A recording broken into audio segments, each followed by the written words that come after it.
Well, welcome back, footy nerds. It's Wednesday, and we're talking all things rugby league. First up, our questions are going to come at the back end of the show.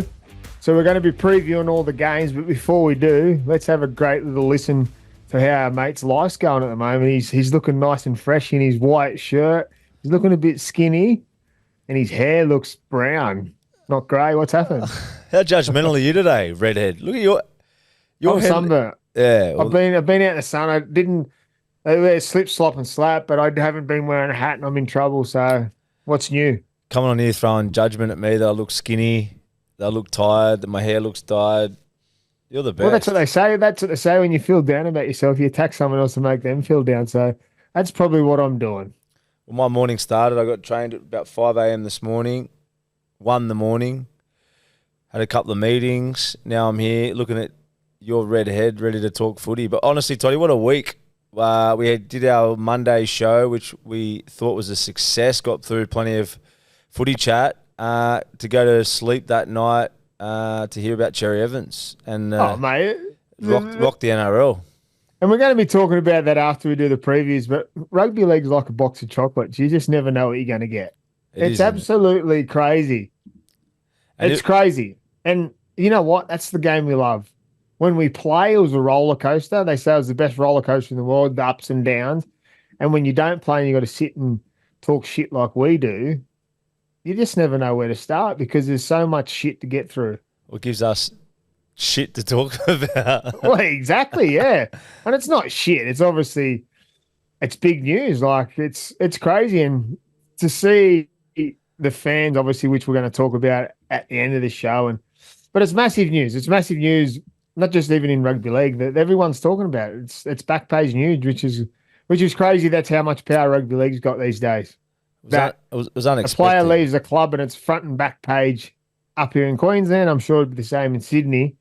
That it's just crazy that how powerful rugby league is, how the media just rules the world. That's a good way to look at it, but it is big news, isn't it? Sort of just speaking facts. You obviously go into it later, but yeah, huge news. Couple of big signings as well. Players leaving clubs. There's always something to talk about, like you said. Yeah, there is, and then we'll get to that at the back end of the show. But we've had some feedback from our footy nerds, and they want to hear us talk about their footy. And I reckon the blokes that want to listen, and all the blokes, women, kids, whoever, probably not kids, because what I'm about to say is that they want us to sort of dive into who's going to win and why. So they can throw their little multis on, or they can have a little side bet on their Thursday, Friday night. They can sit back and watch, and your knowledge and my knowledge might make them win. Who knows? But our first game off the rank Thursday night is the Penrith Panthers up against the South Sydney Rabbitohs at a core stadium. And obviously the superstar Nathan Cleary's out. Dylan Edwards is out. So it's a reshuffle of the Panthers team, and Trent Talau, a kid that we spoke about in the trials over the start of the year, who impressed on his debut trial. Well, he's not debut, but his trial. But he'll get his opportunity with Jake Cole this weekend. Tom Jenkins, who played fullback last week, I thought played really well, is moved to the centres, and Dane Laurie is moved to fullback. And it's a strange one. Jesse McLean. Casey McLean is 18th man. Yeah, that is weird. I thought he'd been quite good for the Panthers, but yeah, he's been missed out of the 17 this week. And who's coming? Who would? Well, Tom Jenkins. So it's Isaac Tagar in the centres with Tom Jenkins, Paul Alamotti and Brian Toto on the wings, and Dane Laurie obviously comes back. He missed last week, which made Tom Jenkins play fullback. But I guess the way Tom Jenkins played at fullback last week, he's warranted a spot in the centres. Up against the Bunnies, which are Jai Gray fullback, Alex Johnson, and his first game back for the year, Ravalawa, Jack White, and Zaya Tass in the centres, Cody Walker and Jamie Humphreys in the halves. Campbell Graham's out again. Campbell Graham's out again. What did he do? Not named. Yeah, calf strain. Calf strain, okay. This is an interesting one. Obviously, Sharks last week showed what they were up against when they played against South, and South didn't perform against the top 4 team, I didn't think, where the Panthers are coming off 2 losses now, which is unfamiliar territory for them and also unfamiliar territory to start this week without Nathan, which has been their front and centre for the club for a long time. But it's a look to their future, and as we know about Penrith, they seem to always unearth where they've got their depth, and it's going to be a great look at their depth this weekend. Where do you see this one going? It's definitely a harder one to read. Obviously, with the injuries, South Sydney coming off a poor loss last week. Penrith playing really good against Melbourne, but some of those names you just mentioned for Penrith's obviously a bit untested. I'm really happy to see young Talau, the halfback, in first grade. We watched the trial game. Remind me who they played that game. Was it Tigers? But they played the Tigers that afternoon, yeah. Tigers, and I remember how dominant he was. We gave him plenty of raps in our preseason podcasts on how well he played. If the boys can find out his age, that'd be good. I thought he was a lot younger than he is. I asked a few questions after we did the review, and I think he's in his sort of mid-20s. Yeah, he's 25. Yeah. I think that game you're talking about as well was at Brookie Oval against Manly. That's right. That was the one against Manly. Manly. Brookie Oval was against Manly, yeah. So, he was totally dominant. But, yeah, it surprised me. I asked, it was actually someone at the Roosters in the juniors there, and I said how good he was. He must be 19 or in his early 20s. They said he was mid-20s, which was interesting for me. He's obviously been lurking around reserve grade for a while. One of those players that might have had a couple of injuries or whatnot. I'm not sure his journey, but he gets his start, and I think he's going to do a great job. Jake Cole, I'm looking forward to seeing how he plays again. Had a huge game last week in a come-from-behind team, obviously losing Nathan, and then he had to chase points, chase the game back, and then almost nearly won it for the Penrith side. So I thought it was a huge confidence boost for him. So it's a bit of an unknown for Penrith, but we know that they'll physically turn up. I think physically they got their measure on South as far as outside backs and their pack. I think they got the better of the two out of South. It'll just depend on how those young halves sort of handle the occasion. But South, for me, they were disappointing last week. Obviously, there was a shuffle with Humphries late in the game. They actually looked a bit better when he went back there, but he'll come back into the halves. Look, it's a bit of an unknown game. It's hard to answer. I'm sitting on the fence again. I'm going to back Penrith. Here we go. I'm backing Penrith. I'm backing Penrith, but it'll either be a blowout or it'll be a tight game.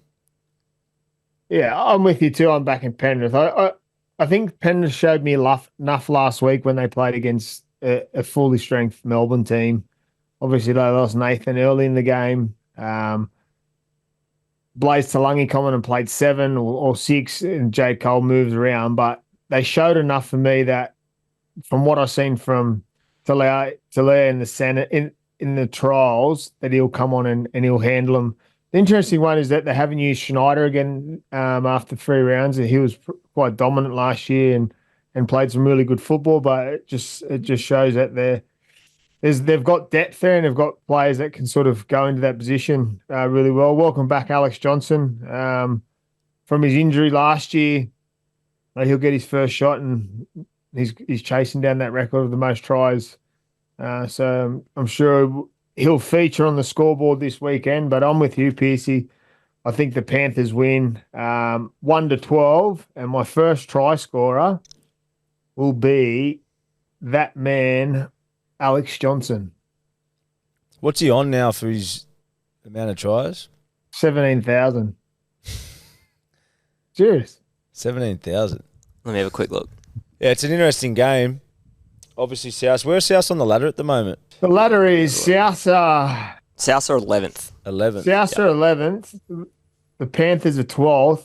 Leave it off. And it's if Panthers were to lose, they're 1-3, and South, obviously they've had one more win than them. So it's a unfamiliar one seeing Panthers where they are, but it's that part of the year, and they've had a few injuries, and it'll be testing times for them. But I think they get the win this weekend. Yeah, Alex Johnson's on 195 career tries, and he's chasing Ken Irvine's 212. So he's 17 off. 17 off. That's a massive effort. It's huge.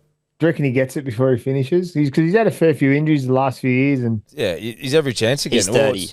He's 30. It's Yep. round 3. If he plays every game, he's likely to score. He'll rack up. he'll 15 go tries this past year. it. Yeah, he'll go past it. Maybe not this year. Definitely go past it in his time. So well done, Alex Johnson. But I think Panthers are too strong for him this weekend. The bookies have got him $1.27 and South at $3.80, so they're leaning the same way we are. The first game on Friday night is a good game, I think, for this one. Is the Roosters up against the Titans at Allianz Stadium. The Roosters coming off a loss to the Warriors, and the Titans coming off a win against the Knights at home. We get another good look at their halves again. But the Roosters will be looking to bounce back at home. Where do you see this one playing out? Yeah, I think the home ground advantage to the Roosters helps them. Playing at home crowd. Obviously, there was some decent footy there last week. We spoke about in depth on Monday. There was some decent opportunities created, but they struggled to sort of stick the knife in the coffin and play that sort of. We spoke about on Monday a bit of an immaturity in their footy at the moment, not really capitalising on opportunities or really mounting heaps of pressure on the opposition. I think the Titans opens the Roosters' opportunities up a bit more. They're probably not what we've seen in the first couple of rounds defensively. They're not great, especially when they've travelled. So if the Titans turn up with the sort of attitude we saw in the first couple of games, I think the Roosters can get this one. They going off form over, like I said, the first 2 rounds. They haven't travelled well, Titans, and we've seen some pretty average defence from them. Last week they were great. It was at home and they had everything to play for. They obviously do again this week, but I'm going to back the Roosters in this one purely because I think they've got a bit more strike across the board, and at home I think the momentum will go in their favour. Did you boys see the news this morning of Keeney ruled out for the season? Keane Keeney's out. What happened? Neck injury. It's not confirmed, but like the rumours are saying. Yeah, so Keane Keeney, I was about to say that he's obviously been definitely ruled out for this weekend and also close to being ruled out for the year. So Jalen de Groot sort of fills in that position, which is an interesting one. If it's long term, I thought they would look to maybe move Brimson or Campbell back there if it's long term, but they obviously see something in de Groot, a young kid from Coogin. So he'll get his opportunities. Played a few games last year.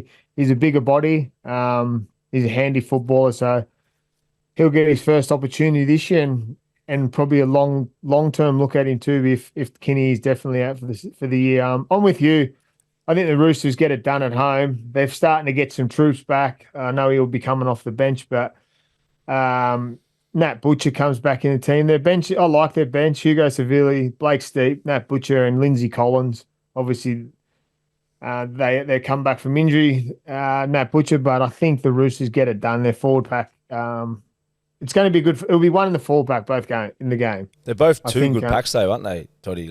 Yeah. We just spoke about Titans. Their pack is underrated. Tino, Mo Fodawaker and Campbell Gillard, Origin front rowers. Khalees Hassan, Bo Fermor, and Tino at the back right in 13. Sia Wong and Angus Crichton, Radley at 13, Spencer Leniu and Nafanu White. They're both big packs, and they'll lay a good platform for the halves. I think the kicking game of Chad Townsend will be the difference this week. I think he'll pepper Titans into the corners and make them come out. But I think there'll be some points scored. There'll be some good tries, but I think the Roosters come home with the chocolates. I agree. Our second game on Friday night is a local derby, but the Dolphins will be home, take the home ground advantage here at Suncorp, which is an unfamiliar one. But it's Dolphins will be in the home sheds against the Broncos,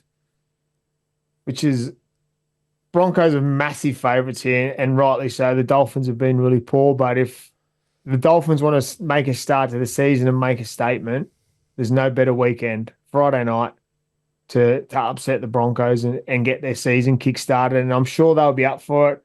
They'll have them ready to go out there and perform, because while the Broncos won last week. We questioned if they're a top 4 side on our Monday show that their roster says so, but their performances in patches doesn't. While they've been good in some parts, I'd like to see the Dolphins go there and try and jump them early, but it's easier said than done. But I think the Broncos will still get the chocolates on Friday night. Where do you see it? Yeah, it's funny, both sides. Dolphins, obviously, like you said, are backs against the wall. It's a must-win. There's going to be a tension there. We're going to see a fight where the Broncos are in a similar boat, but they need to go back-to-back. They need to show the competition and themselves that they can play consistent back-to-back. They haven't done this year. So it's both teams are going to be in a pretty steely mentality. And I think I'm leaning towards Broncos. Because if both sides are on, I just think Broncos have got too much across the park. They're a better side. Hands down, they're a better side. Obviously, the form of Payne Haas last week, Adam Reynolds' footy last week. I just think they've got too much class all across the park if both teams have that attitude on. And I think they will, as I just said. Broncos are playing to go back-to-back for the first time, and Dolphins are fighting for their life. If you're in the Dolphins camp and you're wearing the number 7, or if you naturally wore number 7 throughout your whole career, take me into that team if you're the number 7. What are you saying to your team? Well, I think more than anything, you got to get attitude right. So all week it would be about the 1%ers. It would be about building pressure. Katoa would be telling his team he's going to kick well. He's going to build pressure, that he needs effort from everyone on kick chases, on kick pressures. Their video sessions will be built around putting pressure on Adam Reynolds and Ben Hunt. Obviously, Payne Haas would be the big circle. They'd have his head on the billboard on the whiteboard from Monday's session and say that he's our man. We've got to go after. He's their alpha. But yeah, from a halfback point of view, it'll be built on you need your team's best effort, as we just said, and if they can do that, then he's obviously going to trust himself to get the points off the back of it. If I'm Katoa and I'm half, and I'm sure you'll agree, we've been pretty vocal about it. I want to see him take more risks. I want to calculated risks, not go out there and overplay, but start asking more questions of the defence, because effort alone is not going to be enough to get them wins over the next few weeks against the good sides. They need to start to open their attack up. We've seen it from Katoa, how good he can be when he chooses to play off instinct, but they need to get everyone else on his page, but it's going to be built off effort. They've got a tough few weeks at the Dolphins, so hopefully they can register, win, and find something this week.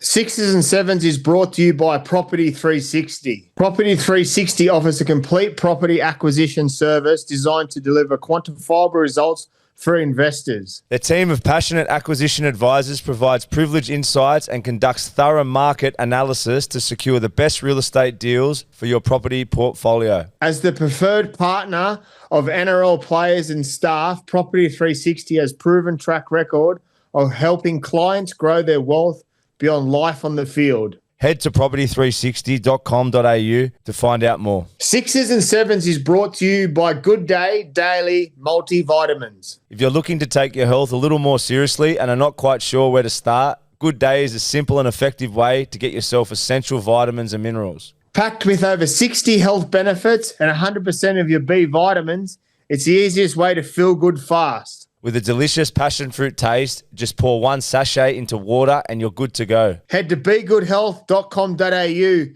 Use the code HALVES for 10% off your order. Pair that with a subscription for a 20% discount. It's the least you could do. And our first game on Saturday, our Super Saturday, is the Dragons up against the Melbourne Storm at Jubilee Oval. I think the Storm lap the Dragons. Jerome Hughes out, but I still think the Tyrone Wishart comes in, and it's shown before when he comes in, they play a different style, but he just takes his opportunities when he gets in. I think the Storms do a number on the Dragons this weekend. So that means Wishart plays halfback. Wishart will play halfback. Munster will stay at 6. Jerome Hughes obviously out. And then they'll bring to the bench for Wishart, they'll have Bronson Garlick, Alec McDonald, Tui Kimikamifa, and Lazarus Valapu. Yeah, I think. What do you say? Melbourne will be too good, I think, this week.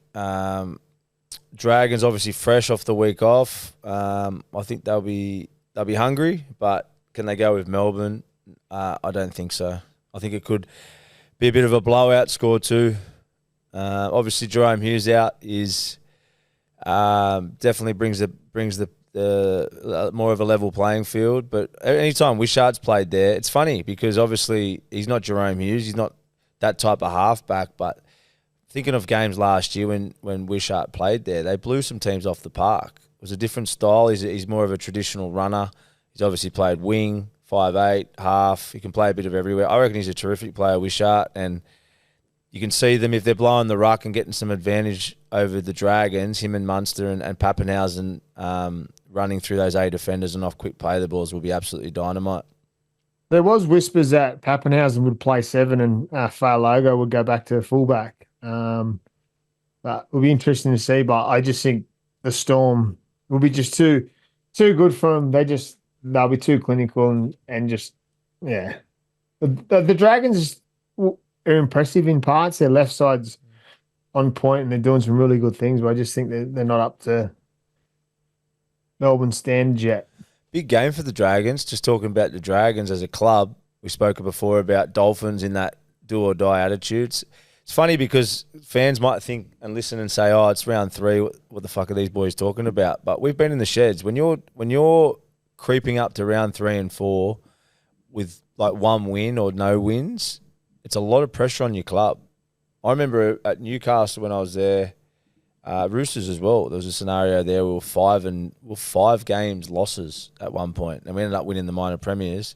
And then at Newcastle, went for a situation where I think we were the same, 4 or 5 losses, and then we went on a 10-game winning streak. But I'm telling you, it's dark energy, and you probably got scenarios you can reflect on that you've played in. But it's early in the year, but these sort of games are do or die. Like you can't. I'm not saying Dragons are 100% in that position now, but one more loss, they're starting to get into that territory, and it mounts pressure on the club, mounts pressure on the coaches, and how your team can deal with that can have a repercussion weeks after. So it's for a couple of teams. They're the ones that have had one win or no wins. It's starting to become a bit of D-Day without being too dark. Like I said, the Dragons beat the Buy on the weekend, so they've got their 2 points. But when you're in this position, you start looking ahead. When are we going to find a win? Obviously, they're going to be looking. We've got Melbourne Storm. They're a challenge. They're going to be hard to beat. If we were on our best, we can beat them. They've got Jerome Hughes out. But then if you look past that, they start going, who got the following week? Who got the following week after that? How are we going to find a win? So it's scary times for clubs that haven't registered a win, because all of a sudden the teams at the top, and I know the ladder doesn't replicate much at the moment because where the teams are on the ladder, like we're talking about the Panthers before, they're sitting 12th. We haven't seen that in a long time, but history shows at the back end here they'll be thereabouts. But it's funny, isn't it, Toddy? Because in pre-season, you obviously everything's positive. You know, we're going to do this, we're going to do that. It's a rude shock when you're in that position, isn't it? As a team, like you go into a pre-season, obviously, and we're going to do this so well. Everything feels good. You're fit. You're fast. You don't prepare yourself to be in a Cowboys or Dolphins situation. It's not what your meetings were about. It's not what you've visualized. And how players deal with that is such a big thing. And we've been there, and we can just it's hard. It's fucking and you can feel the tension. You can feel the coach getting pressure.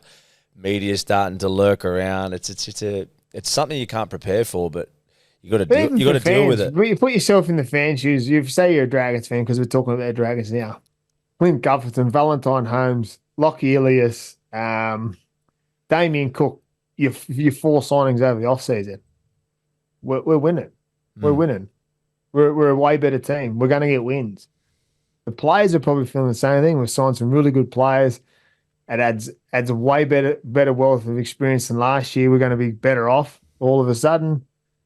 3 and a bye. Like it doesn't always just fall into place when you sign players. That's the way the competition at the moment. Everyone's out there fighting for that win. And the next teams we'll be talking about, one of them hasn't registered a win, and they're favourites to beat the Raiders up there in Townsville. Is the Cowboys up against the Raiders at Country Bank Stadium, which is an interesting one because the Raiders last week were in front. They had all the ball, they had all the momentum until Manly went on a run of 24 unanswered points. Cowboys showed glimpses last week of what they can do, but I think the Raiders, I like the Raiders. What they slipped in some areas last week. I know what Ricky's like. He'll have them humming again this week about travelling, the underdog, backs against the wall mentality. Let's go out there, get a job done, ambush, pack your jeans, and we'll be out at the Mad Cow on Saturday night when you get a win in Townsville. You know what it's like. So the players will be up for it. It'll be bet. It's the best, especially the young Raiders group too. That some larrikins there, and yeah, I've had some good times at the Mad Cow after a win in Townsville. How good was Cowboys? You get a cork. The thing, you get a cork about 5 minutes to go, and you wouldn't tell anyone. Yeah, Townsville. About 10 minutes to go, you win in the game, and you go, "Fuck! I hope I don't get a cork or something here, and I can't drink." And then you, even if you did, you're just not reporting it. Wake up. Where do you see this one going? I'm going Cowboys. I think they're due for a win. I know you don't want to hear this as a Canberra fanatic fan, but I think Cowboys at home, they have to win. How are they going to win? I thought there was glimpses of good footy last week. We spoke vocally the first couple of weeks about how poor their defence was. I wouldn't say it was great last week, but there was improvement to at least hang into the game to what we saw the weeks before, where it was just absolutely passive and non-existent. So I just think at home they're going to be playing with a lot of passion. They have to win, as we just spoke about the other sides. They're in that do or die attitude, and they got enough points off the back of that. I think they showed a bit of good footy to that left edge last week with Deard and Drinkwater.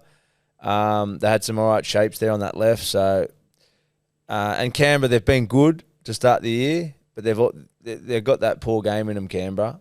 I think they got rid of the poor game last week. I think you're clutching at straws here. Well, if I don't have an opinion and I just say I don't know, you're going to bag me. So I back one side and go all in on it. And there's nothing against Canberra. I love Canberra. I've been talking them up. They're every chance of coming out and dominating. This is the beauty of sitting on a podcast previewing. How the fuck do we know? But we can give an opinion on past results and what we think. So that's exactly right. And that's why I'm going Cowboys. I guess that's why footy nerds wanted to let us dive into it instead of just sort of brushing over, because obviously we've been answering fielding questions, which we love our questions, and we're going to get to them today. I've cast my eye over a couple of them, and there's some juicy ones. I won't go into too much detail. Someone's asking how come there's some greys coming through on both their hairs. I just said mine's natural. Well, mine's died, so I don't know how there's any greys. There it is. Is that all the games for the weekend? No, that's not all the games. Our next game is our final game on Saturday night is the Sharks up against the Bulldogs. The Sharks is $1.26, the Bulldogs $3.90, and I think that is just purely because Burton and Kiko are out again. I've seen a stat today. Toby Sexton kicked for 1,027 metres, broke an all-time record. So well done, Toby. It shows how much sort of weight's put on the half when Burton's out. So well done, Toby Sexton, from that performance last week on that end of kicking. But the Sharks, I watched some highlights on the Sharks today. We're doing some structure stuff for Keeber and how we want them to attack, and they just, when they get it right, you can't stop them. Tell us about the structure, Toddy.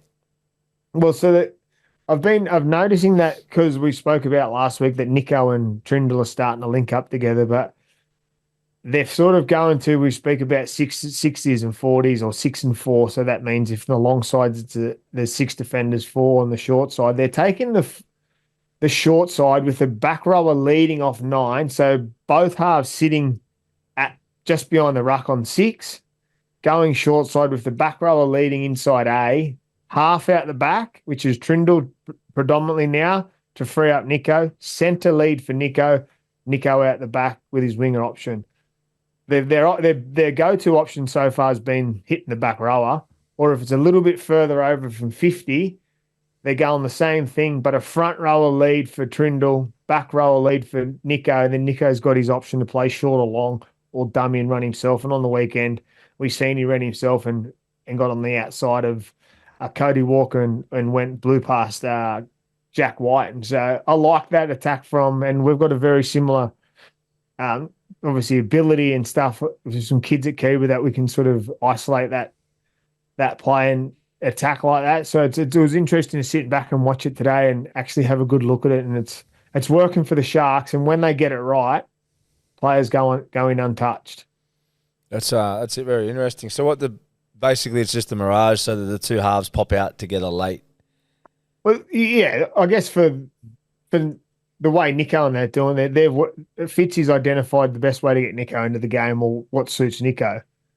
There's talk that he's probably a better fullback or a better runner, and it frees up Footy. But also what it's doing, it's freeing up Trindle, because when he plays to the opposite side, he's got a fullback out the back, so he's got that option to run, because he's more of a dominant runner on the other side when he skipped out and scored in the corner last week. And we feel we can sort of mimic what they do at Kibra. So hopefully it works for us, like it's been working for the Sharks. But I don't think Sharks will be too good. Kiko and Burton out. I think if they'll back in, it becomes a tighter clash. I would still back the Sharks to win. But I just think the Sharks at the moment are coasting along. I think they've still probably got another few levels to go with their signings, their middle, their back rows, and their back five. As you speak openly about their back five, they're in the top three in returners in the game. Yeah, I think all that stuff you just spoke about with Cronulla, they're going to get tested more this week. They're going to have to be patient. Obviously, unlike South Sydney, where they leaked a lot of points, the Dogs defend very good, even without Burton and Kikau. Their centres defend shapes really well. So I'm going for Cronulla here too. I think with the Dogs' injuries with Burton out and Kikau, that long kicking game in a tight arm wrestle against two really good sides is going to let them down eventually over the course of a game.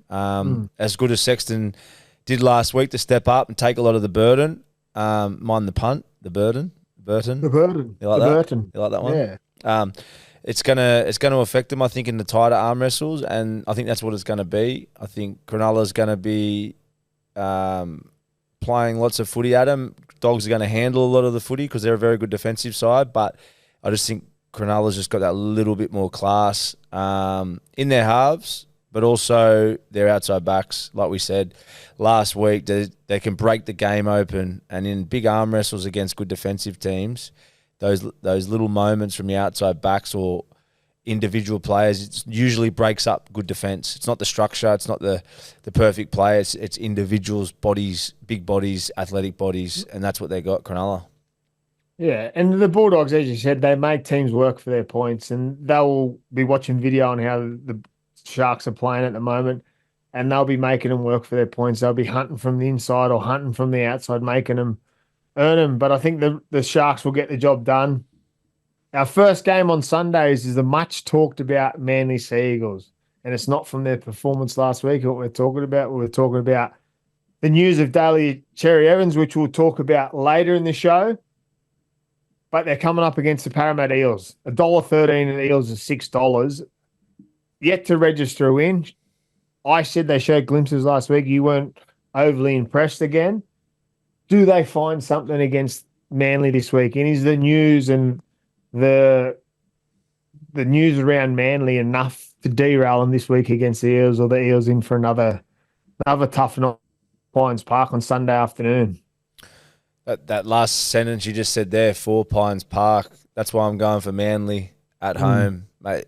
We've seen them at home. They're a different team, and Parramatta, just off past results, is not giving me too much confidence. I think Cherry's an experienced enough player that if he's made this decision in December, and I know we're going to it later, but if he's made this decision in December and all the lads knew, I saw something on 100% Footy, I think, when he did the interview.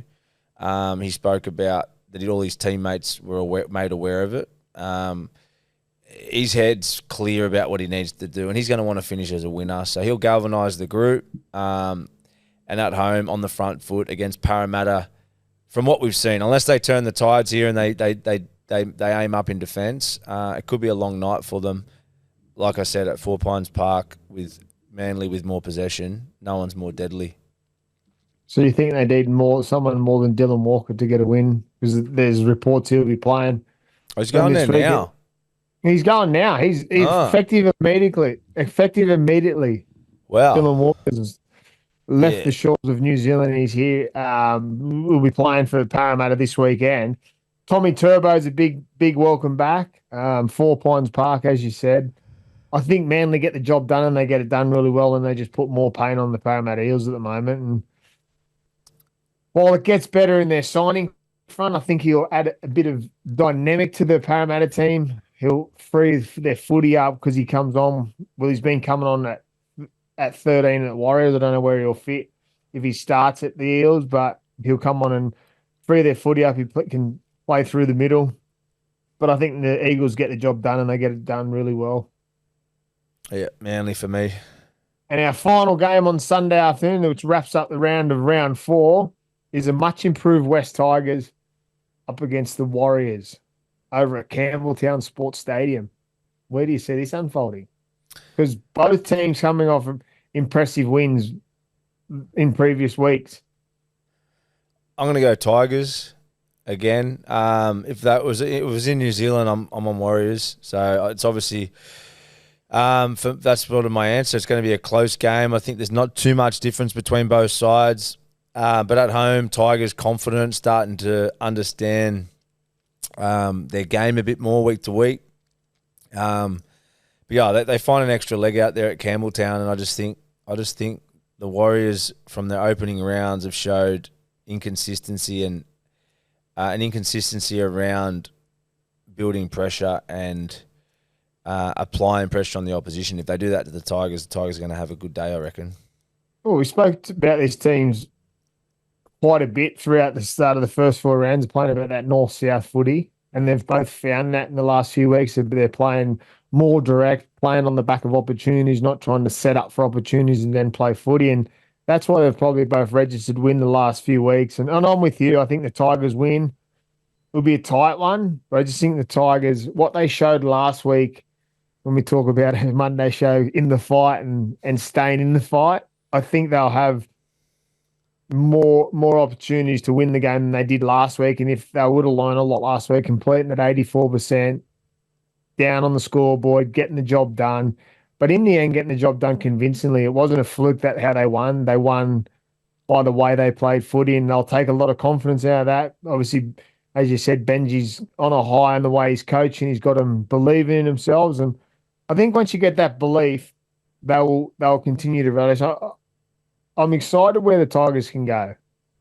Obviously, you don't want to put too high expectations on them, but they're showing enough for me to say that they could potentially be a top 8 team if they continue the way they're going and they can register these wins. Because last year they wouldn't have won that game on the last weekend. They would have let it go on them. They would have let Dolphins get away on them where they fought back and had the win. And the test for them is to back it up this weekend. And it's quite a good game to back it up against is the Warriors travelling over to Campbelltown Stadium.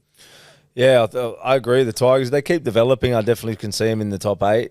But yeah, I'm excited to watch this. It'd be a good story for the game. It'd be great. I think everyone's sort of cheering for the Tigers as their second team, aren't they? They've always been that type of club.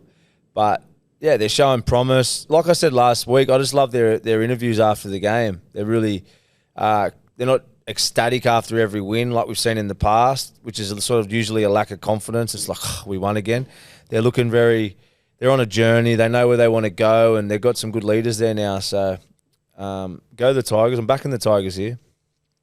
Yeah, I'm with you, the Tigers there. And that's a wrap-up of the preview of our games. And I'm just casting my eye over the top 8 at the moment. We've got the Melbourne Storm at first, the Bulldogs second, Manly third, Tigers 4th, Broncos 5th, Sharks 6th, Warriors 7th, Titans 8th, Raiders 9th, Knights 10th, Rabbitohs 11th, Panthers 12th, Dragons, Roosters, Dolphins, Cowboys, and then the Eels. As we said, 3 of those teams haven't registered a win, plus 4 of them haven't registered a win. The Dragons have got 2 points for the bye. But as you said, it is starting to get away from them bottom teams. Only 8's on 4, so it's 2 wins. But if it goes again this weekend, the teams that haven't had a win are up against tough teams. So the chances are they're going to be on that duck egg again after this weekend. So let's hope them teams that are down the bottom of the ladder can register in and start chasing that top 8. But it's a completely different top 8 that I'd be looking at. Thought I'd be looking at. Yeah, it was a long way to go still, isn't it? So, Oh yeah, 100%. but it's this next 10 weeks is going to be interesting. Very interesting. Very interesting. But that's our preview wrapped up for round 4, and I hope our listeners got what they wanted out of that. Because we have been casting over it quite quick the last few weeks because we've been fielding our footy nerds questions, and it's that time of the day again. We'll get the drum roll from Mitch here, and we'll start answering some questions. We'll dive into the conversations around Cherry Evans, Dylan Walker. So yeah, let's take it away, Mitch. Plenty of footy good. nerd questions again today from the listeners.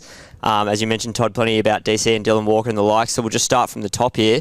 Got a question from Brett. Which club would benefit the most from signing DCE, and how will it affect Manly in the long term? Some of the clubs that have been mentioned, boys, about DCE are the Roosters, the Bulldogs, the Dolphins, the Titans, the Dragons, and the Cowboys. There was also an interesting clip today on SEN with Scope and Denon Kemp, and Scope mentioned that potentially the Panthers or the Broncos could even be potential suitors. What are your thoughts? They're all going to be positive. Like, Cherry Evans is one of the best halfbacks in the game. He's a Queensland captain, and he's still playing outstanding footy. There's half these reviews that we've been doing on 6 and 7s has been talking up how good Manly is, and Cherry Evans plays on the front foot. So he doesn't look his age one bit. They still say out of Manly, he's the fittest player in the team. He's missed something like 12 games. Something over his career? Like, make that stat right. Something about the amount of games he's missed over the course of his career. Like, it's something ridiculously low and just shows his durability. So, like, yeah, any of those teams are going to benefit. Like, any of them. It's going to be a matter of who wants to pay the money. And then, yeah, like all the sides. Roosters 100% need, let's go through them. Roosters 100% need Cherry Evans. If Cherry Evans comes available for the Roosters, it's a huge signing. I wouldn't say Broncos. They've got Benny Hunt and Adam Reynolds there. Dolphins 100%. The Penrith one was a bit of a smoky. To play. Hoz knows a little bit something there. Hoz doesn't speak about stuff like that unless he's got a bit of a itch that he needs to scratch. And Hoz is tight of Cherry. So yeah, there's two things to that though. I reckon he's throwing. Yeah. If he's close to them, he might have been throwing a few smoke and mirrors to cover his mate out. Smoke and mirrors. The answer to the question is, if we were going to answer it the way it was asked, is that I think the Dolphins benefit from it the best because he's a Queenslander. They've got Nicarima at 6. They've got a young half in Isaiah Katoa. I think he would benefit the most from Cherry going there. And I think the club would gain a lot. I think with the Roosters, obviously, we speak about, obviously, Chad, he's already said that it's probably going to be his last year, so they need to fill a spot there. They've got Sam Walker and Sandon Smith, but then it's a short-term fix, I guess. Then they might lose one of them if they're comfortable to lose one of them. They talk about the Broncos. If one of them, because I had this debate in the box last week, is about if Reynolds wants to go again, like how many years he wants. If Broncos don't give him that, where does that fall? Does that mean clubs start chasing Reynolds? Is that an option for even Manly to go after Reynolds for the 2 years because they've offered Cherry 2 years? Does that, like, where Cherry falls, does that mean it opens doors for someone like Adam Reynolds if the Broncos don't re-sign him, or if they've got question marks that they should re-sign him? But as Mitch said, every club will be looking into their salary cap and their options and making inquiries. There wouldn't be not one. There's probably not one club that's had a thought about it. That's how good Cherry Evans is. And as Hoz said, it wouldn't be money driven. Obviously, he said he'd made his decision in December. The club knew in December that they just hadn't offered him anything, and they offered him that night. So there's a lot of people bagging Cherry, but at the end of the day, Cherry's done a lot for that club, and he's made a choice for himself instead of a lot of players don't have that opportunity to make a choice for himself. It's usually the clubs coming out saying, we don't want you, go find a club. Where Cherry's come out probably the first time that a player's come out and said, I'm going. I'm going elsewhere. I'm going to take some time to decide where I want. So I think it's hats off to Cherry. Well done to him. Reading between the lines, like the way it unfolded, you putting yourself in Cherry's situation, the way it's sort of, like I said, reading between the lines, you'd think they've obviously haven't offered him a contract when he approached them in December.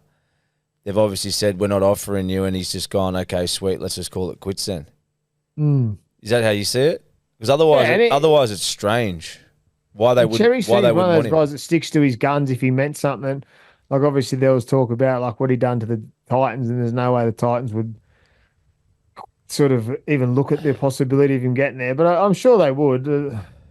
As we know, a lot of water goes under the bridge in those 10 years, and he'll fall somewhere, and wherever he falls is going to be a lucky club. 23 games he's missed in his 351 game career. It's not many. Gun to your head, boys. Where does he go? I reckon. I think Roosters. Yeah, I reckon Roosters. Nice. All right, next question. If you're Toby Sexton or Sam Walker, how does the Cherry Evans news or big signing news in general affect you and your season? Does the noise impact your game? I think the Toby Sexton one it would affect him. Obviously, Burton's the 5'8". So if he was to go to Dogs, it would affect Sexton. I think from the Sam Walker point of view, I don't think it affects him. It'll probably be a benefit because they both play together. But I think the Bulldogs one definitely, obviously, if they're going to sign him on big money, he'd take Sexton's spot. So that would be the domino effect. But yeah, I think the Roosters, Sam Walker would be open arms. It's no different to what they're doing this year. He's played with Luke Keary. The one that would probably be disappointed more than anyone there would be Sandon Smith, if that was the case. Yeah, I'm with Mitch there. The same thing, that if he goes to Dogs, he walks in and wears number 7, and Burton's job's not under threat. And then the same thing at the Roosters, Sandon Smith would be the bloke that would be losing his jump and not Sam Walker. So at the end of the day, wherever he goes, he'll be the starting 7. He'll wear the number 7 at whatever club he goes to. So there's going to be question marks to wherever he goes, who's going to lose their spot. And the thing is, if they look at it and go, okay, I'm going to turn my nose up against it and leave, or take it graciously and learn from one of the best. All right, next question. Manly have proposed a follow-on solution if Cherry leaves as Brooks to 7, Tommy to 6, and Lehigh to fullback. Could this work as a long-term solution? I don't think so. I think Luke needs a controlling 7 with him. He showed what he was capable of in those years, and I know his roster around him at Tigers probably wasn't as good as the Manly roster. But I think Luke's comfortable being at 6, and I think Manly would be stupid to put that kind of pressure on Luke and make him play like a dominant 7 again, because it's showed that it hasn't worked in time. I believe he could do it, but I just think that there's other options than Tommy to move Tommy to 6. Tommy would handle 6 if that's a part of the question too. I don't like that. Brooks and Tommy Turbo at 6. I just think it just makes it even more stupid that if that's the way they're going to go, that if Cherry wanted to stay, you had the opportunity to sign what's already there. And then if you don't have a succession plan now, and then you're going to put Turbo and then Brooksy together, it just makes the whole situation even weirder from my point of view. All right, next question's from Brody. If you're a player on the market, does the way Manly have handled the DCE situation affect your likelihood of going to that club? To Manly? Yeah. So do you look from the outside in? Do you look at the way Manly's handled that? Does that affect you going to a club like that? We don't know the truth, so and we never will. Yeah. So I just think if it's what we're hearing and what we're reading, it's ridiculous. I just said it. If you're going to manufacture Turbo to 6 to Brooks, this is what you do when Andrew Johns retired at Newcastle, and everyone's going, "Oh, we got no other options now. We've got to put a makeshift team together." If you've got the Rolls Royce there and he wants a bit of extra money and you want to win a comp, why wouldn't a coach want the Rolls Royce there. So that's what I'm saying. I don't understand. You're there. Yeah, unless you got a Rolls Royce out. Unless you got a replacement and you're bringing in who's the next best. Well, there's none that are off contract that are better than Cherry. So, I'm knocking on Adam Reynolds' door if I'm Manly. But the same thing. Adam Reynolds ain't going to go anywhere for $750 either. I don't reckon. And he's going to probably not do a better job in that system when it's sort of Cherry's club anyway. That's right. So it's if you're a player, you'd be sort of confused with the Manly board. And that's the thing. You're not just replacing Cherry Evans as a player. You're replacing as a club captain, someone that's been around the group for 10 years. He influences more players than the coaches would influence. He's been there longer than the coaches. He's been longer than the board. He's been there through everything. So he knows how that club ticks. So they're not just losing a number 7 at the end of the day. They're losing a big leader, someone that has been in everything. All right, next question is from Zoe. She mentions she's a big fan of the show. She says, do you have any tips on being a supportive wife as my husband deals with the loss of DCE? What was the name? Zoe. Zoe, you must be a great wife if that's only concerns in your household. So you're doing a really good job. All right, next question is from Johnny. Thoughts on the Dylan Walker signing for the Eels? Could we see him partner Mitchell Moses in the halves at some point this year? I think it's a good signing. I don't think he's not a 6. I think early on in his career he tried to play 6. He's more of that player that comes on and plays on the back of go forward and plays a little bit of shape out the back. I think he's still trying to work his way into that. I think he's a good signing. It's something they don't have that punch coming off the bench, but definitely not. He won't partner Moses at 6, I don't think. I don't think there's an option for him to play 6. Yeah, I agree. Toddy nailed it. Next one's from Jeff.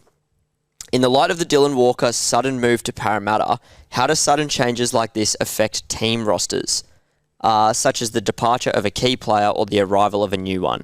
Does this impact the squad?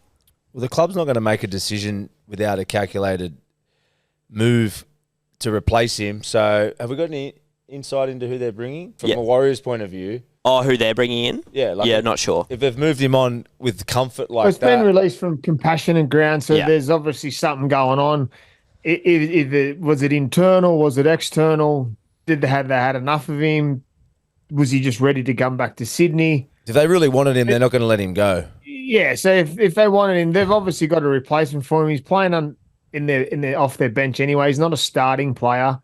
I think if he's a dominant starting player and playing really well for him, you don't let someone like that go. But I'm if a player doesn't want to be at a club and I'm the coach or someone that runs a club and a player comes to me and says, I don't want to be, I want to go, I'm going, here, I'll pack your bags for you and say, see you later. But there's some clubs that you look at the Dragons situation until it unfolded, that Fino said that he was happy for him to go. It's a sort of unpleasant place to be if you don't want to be there. And if that was the case, they'll probably be better off without Dylan Walker. And yes, the Eels will benefit from it. The players that don't benefit from the Eels is a bloke spot that he takes. How did you boys find that in your career? If a new player sort of joined the squad in the middle of the season, did like a new personality coming into the squad ever have like a big impact in like a positive or a negative way? It's always a positive if the club recruits them because they're filling a hole. Like you have heaps of players that could be the best thing for them. Like we just said then, who's to say that he doesn't find a niche in that team outside Mitch Moses? I agree with what Toddy said before, but he might go there and it's that little spark that they need. He might come with a better attitude from the Warriors that are sort of, he's been in a pretty sort of good culture, and then comes to Para that he might boost the culture. There's all those things going, can come as a positive or a negative. They can come in and not suit the group and be a shit person and the team doesn't like them or whatever. That can happen. But majority of the time, clubs do their homework now and they would have realised what type of person they're bringing in, especially this time of the year. Next question is from Bryce. Is there still an importance on short kicking and forcing dropouts like there was prior to the rule changes? I hope there's not, because I hate that rule. We spoke about it a Right. bit, didn't we, Toddy, last year on a few things about how much my disagreement with my hatred towards the short dropout was just as halves when we were coming through. If you could mount pressure on the last tackle and build pressure with a grubber and get your team a 6 again, it was like gold. It was only the best of halves that could do it under pressure consistently, and you just saw that was the best way to suffocate the opposition. It was the difference. Where now it didn't have as much value. It doesn't have as much value. So I hope the idea around doing them has gone away. Yeah. Can you read the question again? Yeah, so is there still an importance on a short kicking game and forcing dropouts like there previously was before the rule changes?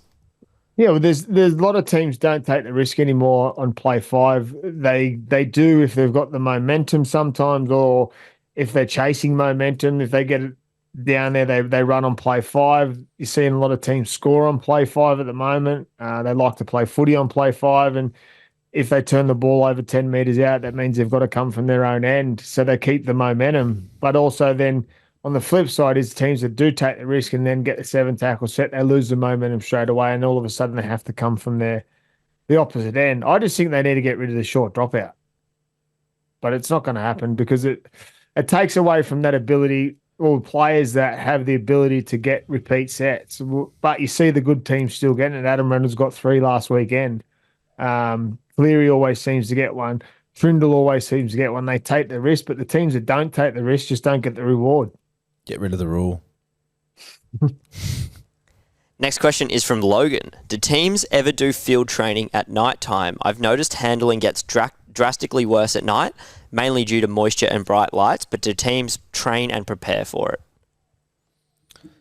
Yeah, for sure. I think most teams used to do the 3 days out before a game, day off, captain's run. Nowadays they do 2 days out from the game and then a light captain's run.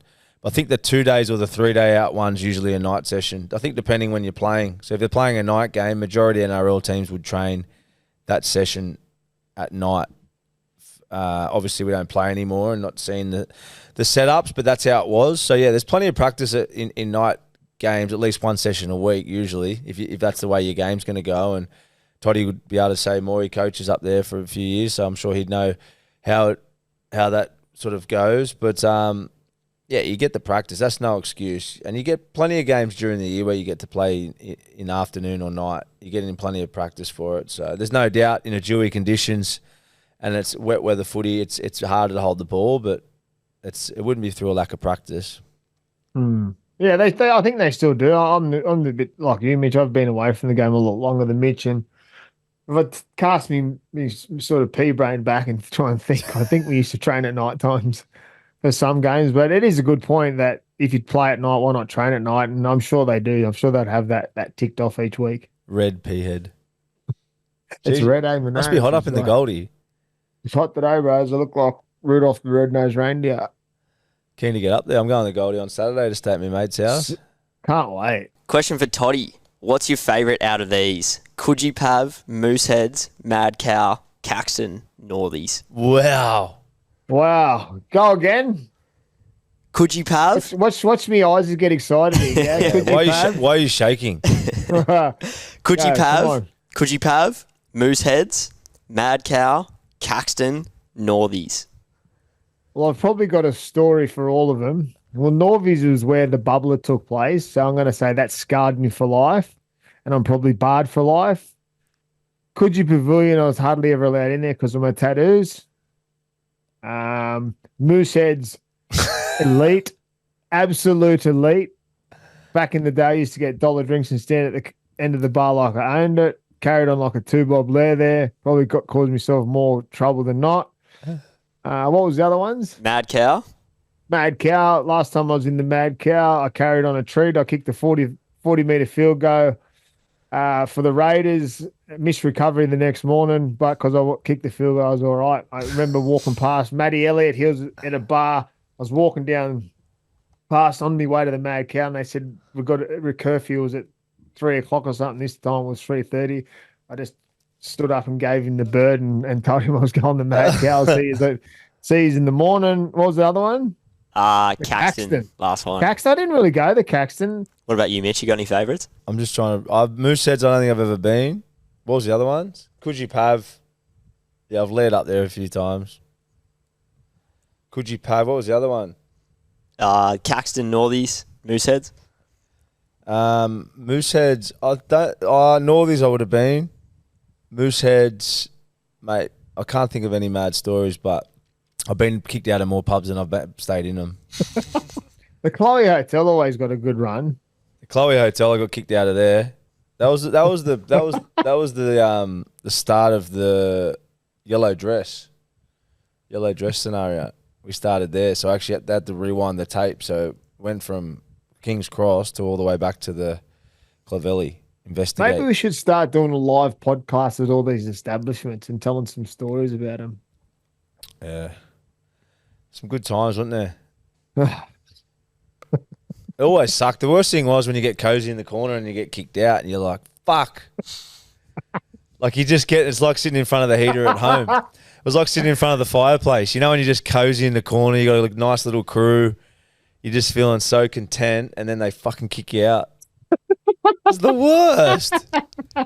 In your single days, a few birds rolling in, you're happy, everything's good, and then you get kicked out, and it's just like, tap on the shoulder when you go to the bar. What's up? Time for you to go. Ruins your whole night. Yeah, and usually when it was for no reason too. Oh, you look drunk. There was a reason. Yeah, there's a reason. There was a reason. Maybe we can do an ep at Chloe Hotel one day. Yeah. Do some stories from there. Next question. Is Trindle officially playing as the 7 for Cronulla now, despite the number on his back? Yes. Sometimes it's irrelevant what number you wear. And obviously Nico would be comfortable to say that it's free to, the way they're both playing, it's actually complementing each other. It's freeing up both of their games, and 6 or 7, whatever, it doesn't matter what you wear. But I think Nico would be comfortable to say that Trindle's taken more of the control. Yeah, I agree. I think Trindle's definitely taken more of the control, and I think it helps Nico's game by him doing that. But yeah, last week the way they played, they shared roles great. We spoke about them on the Monday show about how well they combined. I saw Craig Fitzgibbon come out and say the same thing, that it was the best that he's seen them both play together and share roles. So yeah, Trindle's definitely the on-ball half. I actually saw Billy Slater come out today saying that he thinks that Trindle would handle Origin, and he's a potential 7 for New South Wales, which I thought was interesting. But massive rap on Trindle, and if Billy Slater says it, well, there's no better judge. He is the Queensland coach. Yeah, I know. So that's why I didn't take it too serious. Yeah, might be a bit of an angle, but he's a good player, Trindle. I think there's a few players in front of him before he'll get the Origin. But at any time, I reckon he might get an opportunity at some point. Question from Tully. What were your thoughts on Jake Clifford over the weekend? Is he the guy to drag the Cowboys out of their slump? I think for Jake Clifford, he needs to play the way he plays when he plays Queensland Cup. He's in everything. I feel when I watch him, and I've got a good relationship with Clifford. I played with him when I was at the Northern Pride. I feel he just waits for the end of the set for his kick. He follows the ball until play 5 and he steps up the kick. I'd like to see him take some risks. I'd like to see him run the ball. I'd like to see him get blokes inside out, see him take the game by the scruff of the neck, chase the game, and fail by having a crack. And I'm not saying he's failing. I just think he's got so many more levels to his game that he's just letting them flow by just waiting for the kick, and the game gets away on him. Yeah, I agree. I think he needs to take the reins, doesn't he, Cliff? Like, he's obviously the side's in a shit position. He's more the senior half there now. Yeah, he's been around for a while, Cliff. Like, he's been around the system for about 4 or 5 years now, and in NRL, and he's played some really good games, and then he's had some form slumps, but his team needs him up there, and he's got the ability. He just needs to back himself. I'll tell you what, you played with him yourself. He's got one of the best high torpedo kicks I've seen. They talk about Burton's kicks. I wouldn't say it's as big as that, but Cliff's got a great kick, a big long kick. he needs to just back in himself and take the rest of that spine with him because they need someone there. They're crying out. And the thing is, he's a it. talented kid. I just think he just needs to back his ability and just go out and have a red hot crack. And with that, will build confidence, and then that confidence will build because he'll start all of a sudden winning games for the Cowboys. Next question's from Aiden. How does a coach like Ricky Stewart get his team up every week to compete? That's Ricky Stewart.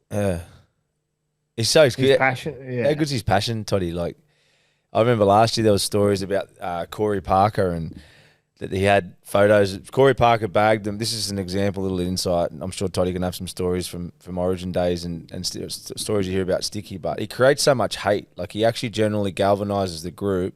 Everyone wants to play for him, and he creates hate. But there was a story last year that Corey Parker was critical of Canberra in the papers or on Fox or something, and Sticky had a photo of Corey's head all around the sheds. Like, he just... and all week it was about going after and killing the opposition, using Corey's head as like, we hate this guy. But that's what he does, and it's probably not genuine. He probably likes Corey, but that's what he does. He creates hate. I remember it in Origin series. You'd go out on the field and I generally hated them because I don't know if he made half the stuff up, but he created hate in you, and he's the ultimate competitor, and he wanted to see that in his players, and he brings that out of you. That's for me. That's why he's so good. He's so passionate about the club. Obviously, he delivered as a player. Now he's a coach, and he's been there a long time. But he's passionate about the group. He cares about his group. He gets emotional when he talks. But as you said, like the Corey Parker thing, even when they played the Broncos the other week, he would have had photos of Payne Haas, Pat Carrigan, Reece Walsh all around the change rooms going, you've got to take their heads off, and you win, ambush them. They're coming down here he would have said to Big Red that they've got your Origin jumper, you've got to take them out to get it back, and it just becomes personal then. And that's Ricky. You watch him on the sideline, how he gets emotional. He's chewing his chew, he's spitting, but he's riding every play with the players, and the players would sense that, and they just want to win for him. Next question is from Danny. Should eligibility rules be changed to allow New Zealand players to play Origin given other Pacific nations can play, i.e. Luai playing for Samoa and New South Wales? What are your thoughts? As in after they've already played for Origin, for an example? Well, just in the sense that Luai plays for Samoa in like the World Cup or whatever, and then he comes in and plays for New South Wales during the year, but the New Zealand players aren't allowed to play Origin. Do you think they should be allowed to play? Yeah, because they say it's the third. Yeah. What do they call it? The third nation. Yeah. Third nations. It's a hard one. I think. I reckon keep it as it is, because you start doing that, it just slowly just you change it. Then all of a sudden, changes the dynamics of state of origin. Pommies and I think it becomes too hard. How does having a bye affect the playing group? Is it different at each point in the year? Depends what the players got up to on the bye. Sometimes you come back worse. A few years ago, the players went to Bali on the bye, and it was an absolute catastrophe. It was back page news that players were in Bali on their bye, but depends when it is. If it's a freshen up and you're chasing the bye because your body's sore, you've got a few injuries, you need a general rest, because you can't rest if you don't have a bye. Where clubs are smart when they've got the bye, and they're a lot smarter than when they probably used to be. They give them opportunities to get a game and have a refresh. But yeah, there's positives and negatives to it, because it depends what teams come back after the bye. But it's a big one, because if you win going into the bye, you look at it as 4 points, and if you lose, it's like, we've got a lot to do before we get it back. Yeah, the bye is always a good freshen up, back into the year, like that mid period when your ass is hanging out or around Origin time. The bye's a big positive, but you can lose momentum. Sometimes teams do, as you said, come out of it a bit lethargic for a couple of weeks. Momentum's a big thing, isn't it? When you got momentum, you want to keep riding that wave, but then obviously you need to freshen up. So It's like when you're a player and you didn't get the bye, you might get a rest week where you're flying, playing your best footy, and the coach wants to give you a rest week. Sometimes you come out of it not playing that well. Interesting one. Do you think the top teams respond better to buys than the bottom teams, or is that sort of more of an individual thing, like individual in the sense of the player? It's definitely more an individual thing, but I think that comes down to how the structure and the culture is of the club, that who responds best to it and how they prepare for it and what they get out of it. But it probably shows that the better teams get a lot more out of it because they're sitting at the top of it. It's easy to judge when you're at the top and at the bottom. All right, last question before we get into a couple of hotlines. Question here from Matt. Do you think Blake Moser comes straight into the starting role from Brisbane? If so, would it be Billy or Corey Pakes dropping out? I don't think he comes into the starting line. I think Pakes is doing enough for him. By all reports, they've offered him an extension to stay at the club. He's been really good for him. I think he's been probably one of their better players each week. I think Moser will get that opportunity to start, but I think he'll come back. He'll have to come back through the processes of through Queensland Cup if that's where it is, and find his way in. The thing that happens with it's a hard one too because for Walters he can cover 6, 7, 9, where the other two probably can't cover any position. So it'll be interesting one who misses out when Moser comes back. But they've already said that Moser is their future 9 at the club and they don't want to lose him. So they're going to have to do something there. So someone will miss out. That's all the questions, boys. I got 2 hotlines here, so we'll just play them now for you. Hey, boys, just wondering what cues you guys look for when attacking the ABC defenders, and how do you communicate that to the players inside and outside? Thank you. What a great question. We love this stuff, so thank you for that question. The cues for A, B, and C, you're obviously looking for where the space is in the defensive line.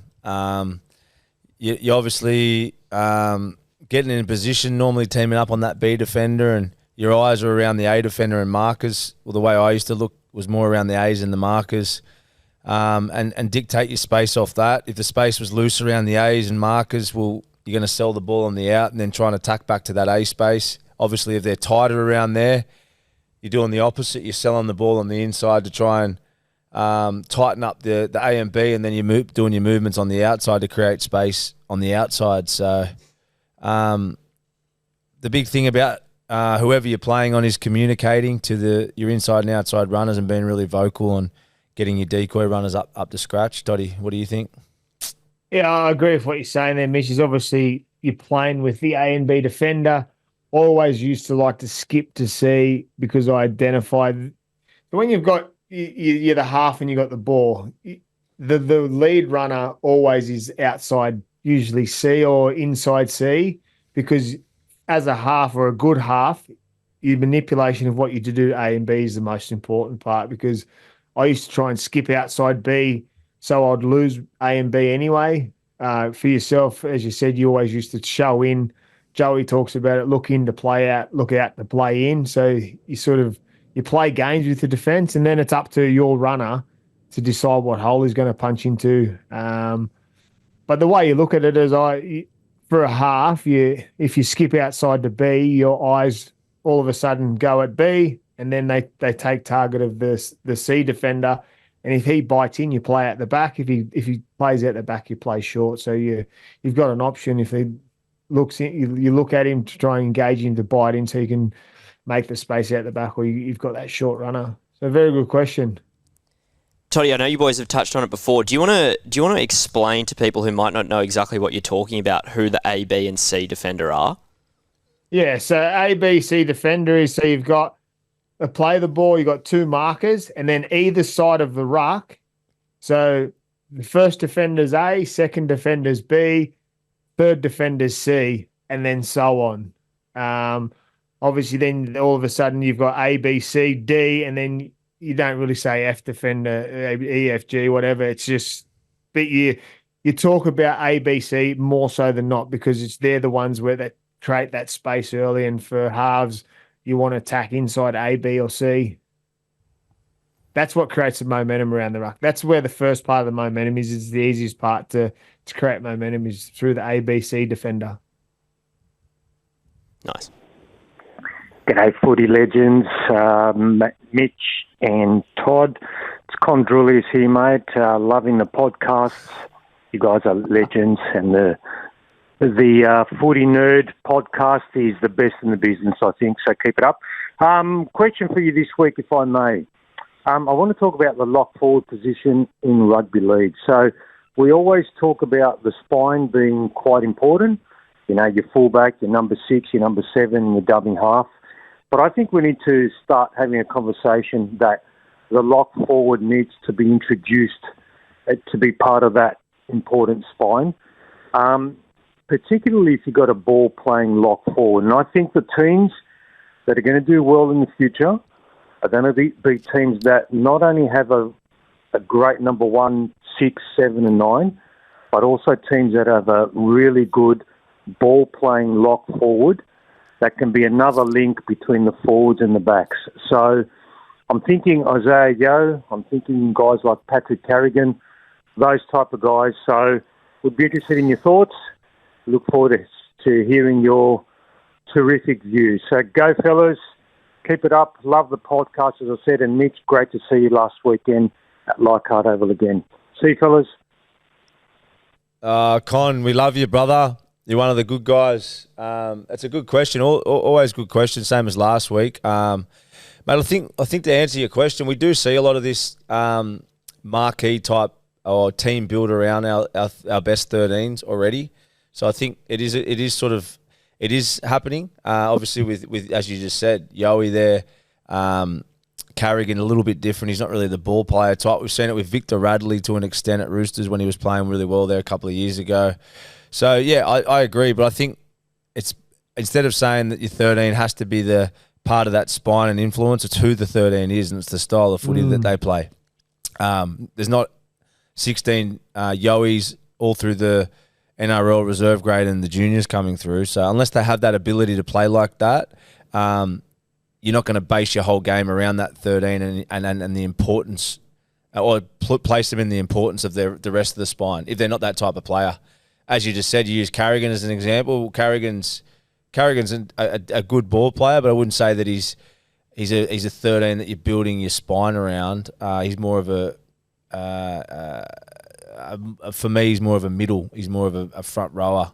Can pass, but he's not a similar player to Yowie. So, but if you've got it and you've got the best 13 coming through in the juniors that can play like that, 100%, you might have your balance or your salary cap or the style of footy tilted towards your 13-6-1 or 13-7-1, depending on the dynamics.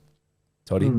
It's a very good question, and it's probably the reason why Pat Carrigan's, they've moved him up to front row to limit his opportunities to pass, because they felt it was sending him out of structure a little bit. They weren't playing really well to it. Isaiah Yeo's the top of the pick of the crop. And working in school systems, working in junior coaching systems, a lot of coaches are trying to all of a sudden coach with the 13 playing footy. It actually creates more of an issue if the 13 doesn't know what he's doing. So I say to any young kid that plays lock is to watch Isaiah's game as much as you can and understand why he passes and why he doesn't pass. It's not catch the ball and pass, or it's about manipulating the fence, knowing if it's the right time to pass. You look at Isaiah, everyone just thinks he gets in and runs and passes, but he changes the way he plays, and he's got that ability because he's an outstanding 13. So you can't just wear number 13 and think you're going to be instantly come Isaiah. But it's definitely a strength for the teams that do it well. But then there's some teams that still try and do it that don't do it as well, and I feel it becomes a hindrance. And it's an interesting one that this is brought up today, because in our meeting at Keebra, one of the coaches was asked, we're trying to play to our strengths, not so much just play structure. So we're going to play to our strengths. And in one of our teams, our 13, we don't play much of that block shape of our 13 in open A's, but in the B team, we've got a kid that can play very controlled and not like Isaiah, but he's got the ability to play that footy. And because we don't do it in open A's, we try and copy from down the system. And one of the coaches asked me, well, if we're playing to our strengths, what are we going to do with him? I said, well, we have to use him. So you have to play to strengths, because if you don't play to his strengths, that means you don't actually, there's no point having him there, because his strength is that. So you've got to play to that strength. So it's a very good question, Con. I love the passionate fans and the support. And you're one of those dudes. And like I said, I'm going to have to get on the boys that we're going to have to get you out a hat and shirt to start repping the sixes and sevens brand, because you're one of our footy nerds of the week again, mate. I love I love it. Yes, Con. To wrap on the end, the back of Con's phone call, it's an exciting one. I love getting questions from our sixes and sevens footy nerds. It's because that's what we're about. We're building a community of footy nerds, and hopefully we continue to get more questions. Today was we dived into the preview, but we're tracking along. We've got exciting news coming up. We're not going to let the cat out of the bag yet, but this Friday is the first of many. Yet to be decided when they'll be revealed. But watch this space, because sixes and sevens is about to skyrocket to the moon. You don't get any better than this one, do you? Nah, and it's a scary one. You start with the best, and you just got to continue to chase through them. But we're gonna create some waves here, and it's a different look. But yeah, I'm looking forward to it, and I'll see you. I'm bright and early 5:05 flight out of Brisbane on Friday morning to conquer. See you there, my mate. I can't wait. The undisputed Footy nerds, it's been a pleasure. Take care. Have a great weekend, and go to your team who you're going for. And yeah, well done. You.